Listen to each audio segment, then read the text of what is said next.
Welcome friends. હવે અત્યારે આપણે સોર્ટિંગ એન્ડ સર્ચિંગ ચેપ્ટરમાં ફર્સ્ટ ટોપિક સ્ટાર્ટ કરીએ છીએ બબલ સોર્ટ. તો બબલ સોર્ટની અંદર આપણે કઈ કઈ વસ્તુ ધ્યાનમાં લેવાની છે. તો જ્યારે પણ તમને બબલ સોર્ટ વિશે તમારે તૈયારી કરતા હોય તો બબલ સોર્ટમાં આપણને અલ્ગોરિધમ આવડવો જોઈએ, એનું ટ્રેસિંગ એટલે કે એનું એક્ઝામ્પલ આવડવું જોઈએ સોલ્વ કરતા, ત્યાર પછી એડવાન્ટેજ અને ડિસએડવાન્ટેજ આવડતા હોવા જોઈએ. પણ જો આપણે પાસિંગ માર્કની ખાલી તૈયારી કરતા હોઈએ તો આપણે અલ્ગોરિધમ નહીં કરીએ તો ચાલે, પણ બબલ સોર્ટને એક્સપ્લેન કરવા માટે તમે એના એડવાન્ટેજીસ અને ડિસએડવાન્ટેજીસ લખો તો એ વધારે સારું છે. ટ્રેસિંગ હું તમને બતાવું છું, બાકીનો જે થિયરી પોર્શન છે એ તમારે જાતે તૈયાર કરવાનો રહેશે. તો તમારે અહીંયા શું કરવાનું છે, જો આપણને એક્ઝામમાં આ રીતે આપણને આપ્યો હશે કે આ પછી જાતે એક્ઝામ્પલ લઈને એક્સપ્લેન કરવાનું, તો આ જે પણ એલિમેન્ટ આપ્યા છે એ દરેકે દરેક એલિમેન્ટ કેવા છે, અનસોર્ટેડ ફોર્મની અંદર છે. તો આપણે સૌથી પહેલાં એના માટે શું લખશું, એન લખશું. એન એટલે શું કે number of element present in list. તો આપણી પાસે કેટલા છે અહીંયા ટોટલ 5 એલિમેન્ટ છે, તો આપણા પાસે એન શું થયું 5. ત્યાર પછી આપણે શું કેલ્ક્યુલેટ કરવાનું આવશે, પાસ, કે કેટલા નંબર ઓફ સ્ટેપ્સ પછી આપણી પાસે સોર્ટેડ એરે આવશે. તો આપણે એને શું કહેવાશે, પાસ કહેવાશે. તો એની ફોર્મ્યુલા શું છે, n-1 એટલે 4. બરાબર. જેટલા પણ એલિમેન્ટ આપણને આપ્યા હશે, આપણી એનની જે પણ વેલ્યુ હશે એમાંથી આપણે એક માઇનસ કરશું તો આપણને શું મળશે, ટોટલ નંબર ઓફ સ્ટેપ્સ. તો એને કહેવાશે પાસ.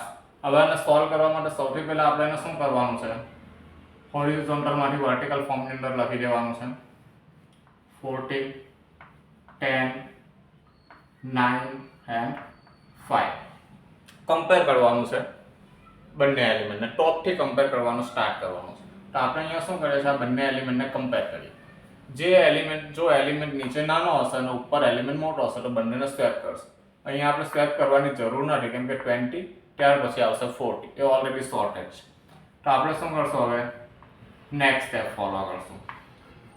14, 10, 9 and 5. નેક્સ્ટ કમ્પેરિઝન 40 અને 10.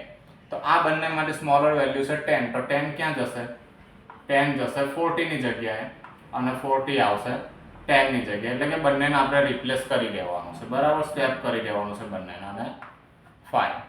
Next comparison element 3rd and 4. 9 અને 40 ની કમ્પેરિઝન કરો. બાકીના જેટલા પણ એલિમેન્ટ છે એ એઝ ઇટ ઇઝ રવા દેવાના છે. હવે 9 ક્યાં આવશે, 40 ની જગ્યા પર, અને 40 ક્યાં જશે, 9 ના પ્લેસ પર, અને લાસ્ટમાં 5. ક્લિયર છે.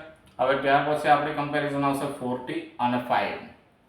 તો અહીંયા શું થશે, બાકીના જેટલા પણ એલિમેન્ટ છે 20, 10 and 9, તો એની જગ્યા પર એઝ ઇટ ઇઝ રાખવાના છે. 40 અને 5 માં જે વેલ્યુ સ્મોલર છે એ સ્વેપ થઈને ઉપર જશે અને જે વેલ્યુ ગ્રેટર છે એ નીચે આવશે. ક્લિયર. તો આપણે તમે જોઈ શકો કે આ જે આપણે કર્યું એને શું કહેવાય છે, આપણે પાસ 1. શું કહેવાય એને, પાસ 1. તો પાસ 1 ના રિઝલ્ટ પછી જે પણ એલિમેન્ટ લિસ્ટમાં મેક્સિમમ હશે એ ઓટોમેટિક ક્યાં આવી જશે, તો એ આવી જશે automatic second location, last location પર. બરાબર. ત્યાર પછી આપણે કરીએ છીએ પાસ 2. પાસ 2 માં આપણે શું કરવાનું, જે પાસ 1 નું રિઝલ્ટ આવ્યું છે એને એઝ ઇટ ઇઝ અહીંયા લખી દેશું. 20, 10, 9, 5 and 40. હવે આપણી કમ્પેરિઝન n-1 એટલે આ આપણી પાસે નીકળી જશે. હવે આપણે અહીંયા સુધી કરશું. 20 અને 10 ની કમ્પેરિઝન કરશું. 10 સ્મોલર છે તો એ ટોપ પર જશે, 20 એના પછી આવશે, 9, 5 and 40. 20 અને 9 ની કમ્પેરિઝન કરશું તો 10 એઝ ઇટ ઇઝ છે, 9 and 20 સ્વેપ થશે, ત્યાર પછી 5 અને 40. હવે કમ્પેરિઝન આવશે 20 અને 5 ની. તો 20 અને 5 ની કમ્પેરિઝનમાં શું થશે, સ્વેપ થશે. તો 10, 9 એની જગ્યા પર આવશે, 5 અહીંયા આવી જશે અને 5 પછી શું આવશે, 20. કારણ શું છે કે 20 ની જે વેલ્યુ છે એ 5 કરતા ગ્રેટર વેલ્યુ છે, તો એ આપણે સ્વેપ કરવાની આવશે. ત્યાર પછી 40. હવે આ બે વેલ્યુની કમ્પેરિઝન કરવાની જરૂર નથી, કારણ કે તમે પાસ 2 માં જોઈ શકો તો સેકન્ડ જે લાસ્ટ વેલ્યુ છે તો એ વેલ્યુ પણ ઓલરેડી સોર્ટેડ છે. બરાબર. હવે આપણી પાસે લાસ્ટમાં બંને વેલ્યુ કેવી થઈ ગઈ છે, સોર્ટેડ થઈ ગઈ છે. હવે આપણે અહીંયાથી શું ચેક કરવાનું છે, પાસ 3 જોવાનું છે. પાસ 3 માં શું કરવાનું, જે પણ પાસ 2 નું રિઝલ્ટ આવ્યું છે એ સૌથી પહેલા લખી દેવાનું છે. 10, 9, 5, 20 and 40. ચાલો હવે આપણે શું કરવાનું છે, પાસ આપણા ટોટલ કેટલા છે એટલે 4. ચાલો આપણે થર્ડ પાસ પર આવી ગયા છે. 10 અને 9 ની કમ્પેરિઝન સ્વેપ કરો. ઓકે, 10 અને 9 ની કમ્પેરિઝન કરે. 9 વેલ્યુ કેવી છે, 10 કરતા સ્મોલર છે તો ઉપર જશે, 10 છે નીચે આવી જશે. ત્યાર પછી 5, 20 and 40 એઝ ઇટ ઇઝ લખવાનું છે. ત્યાર પછી 10 અને 5 ની કમ્પેરિઝન કરશું. 9 એઝ ઇટ ઇઝ. 10 અને 5 ની કમ્પેરિઝનમાં વેલ્યુ સ્મોલર કઈ છે, 5 છે તો ટોપ પર જશે, 10 નીચે આવશે. ત્યાર પછી 20 and 40. હવે કમ્પેરિઝન કોની કરશું આપણે, 10 અને 20. બરાબર, 10 અને 20 ની કમ્પેરિઝન તમે જોઈ શકો કોઈ ચેન્જીસ આવે એમ નથી. પાસ 3 ની અંદર આપણને ટોટલ કેટલા એલિમેન્ટ સોર્ટેડ મળી ગયા છે, 3 એલિમેન્ટ. તમે જેમ જેમ પાસ કરતા જશો, જેમ જેમ પાસ 1 કરશો તો પાસ 1 માં જે પણ વેલ્યુ આખા લિસ્ટમાં સૌથી મોટી વેલ્યુ હશે તો એ વેલ્યુ ક્યાં આવી જશે, એરેમાં સૌથી નીચે આવી જશે, લિસ્ટમાં સૌથી નીચે. પાસ 2 કરશો તો સેકન્ડ મોસ્ટ જે વેલ્યુ છે, જે સેકન્ડ સૌથી ગ્રેટર વેલ્યુ છે એ ક્યાં આવી જશે, લિસ્ટમાં નીચે આવી જશે. જેમ તમે અહીંયા જોઈ શકો, પાસ 1 ના રિઝલ્ટમાં શું આવ્યું, 40 which is greater than in whole list. તો એ ક્યાં આવી જાય છે, લાસ્ટમાં. ત્યાર પછી સેકન્ડ ગ્રેટર વેલ્યુ કઈ છે, 20, તો એ પાસ 2 માં આવી ગઈ છે. પાસ 3 માં તમે જોઈ શકો કે થર્ડ જે સૌથી મોટી વેલ્યુ છે એ ક્યાં છે, તો લિસ્ટમાં લાસ્ટમાં આવી ગઈ છે. ત્યાર પછી હવે જોવાનું છે આપણે પાસ 4. બરાબર, તો પાસ 4 આપણે જોઈએ. પાસ 4. ચાલો, પાસ 4 માં આપણે શું કરવાનું, આનું રિઝલ્ટ લેવાનું છે. 9, 5, 10, 20 and 40. બંનેની કમ્પેરિઝન કરો, 9 અને 5 ની.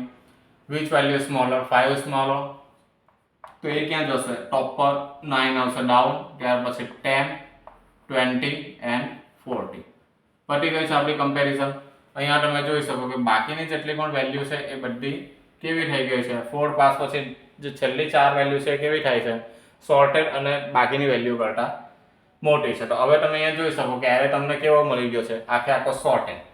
હવે પછીની તમારે શું કામ કરવાનું છે, તો હવે પછી આપણે શું કરવાનું, એરે આપણને સોર્ટ મળી જાય ત્યાર પછી આપણે જે અનસોર્ટેડ, જે બિફોર સોર્ટ છે એ એરે લખવાનો છે. તો બિફોર સોર્ટ આપણી પાસે કયો હતો, તો અહીંયા લખી દેવાનું બિફોર સોર્ટેડ. બિફોર સોર્ટેડ, તો બિફોર સોર્ટેડ અથવા તમે અનસોર્ટેડ પણ લખી શકો. અહીંયા બીજું શું આપણે લખી શકીએ, અનસોર્ટેડ આપણે લખી શકીએ. તો અહીંયા આપણે શું લખી દઈએ છીએ ત્યારે, અનસોર્ટેડ. તો અનસોર્ટેડ જે લિસ્ટ છે એ આપણી પાસે જે છે એ લખી દેશું. 20, 40, 10, 9 and 5. ક્લિયર, અનસોર્ટેડ થયું. ત્યાર પછી પાસીસ. તો પાસીસ માટે પાસ 1. પાસ 1 માં આપણને જે રિઝલ્ટ લાસ્ટમાં આવ્યું હોય એ રિઝલ્ટ આપણે લખશું. આ આપણી પાસે પાસ 1 નું ફાઇનલ રિઝલ્ટ છે. સેમ અહીંયા આપણી પાસે પાસ 2 નું ફાઇનલ રિઝલ્ટ છે. અહીંયા પાસ આપણી પાસે 3 નું ફાઇનલ રિઝલ્ટ છે. અહીંયા લાસ્ટમાં છે પાસ 4. તો પાસ 1 નું તમે લખી શકો. અહીંયા કયું છે આપણી પાસે, 20, 10, 9, 5, 40. પાસ 2 માટે 10, 9, 20, 5, 10, 9, 5, 10, 9, 5, 10, 9, 10, 9, 5, 20 and 40. Clear. Pass 3.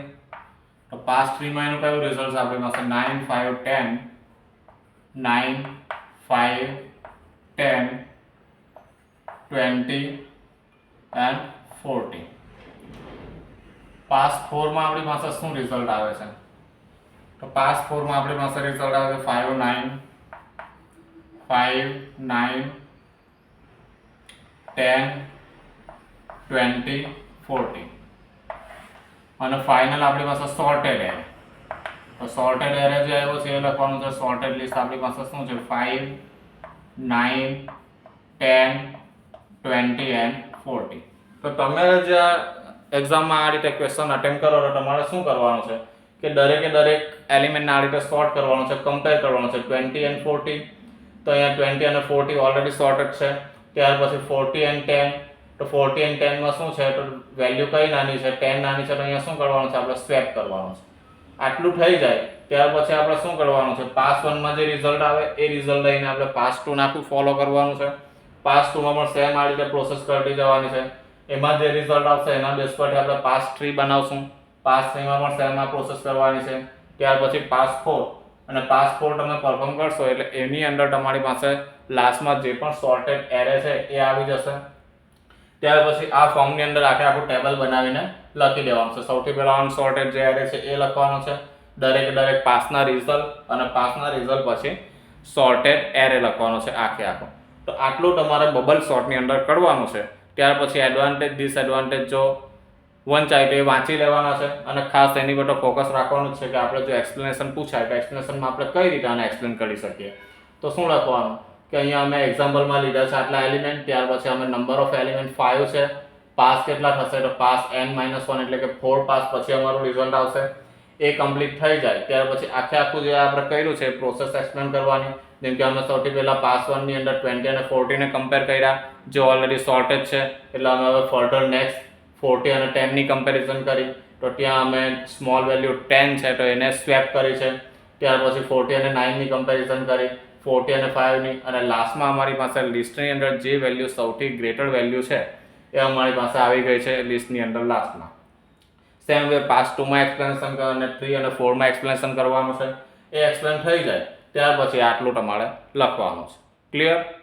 Okay guys, thank you.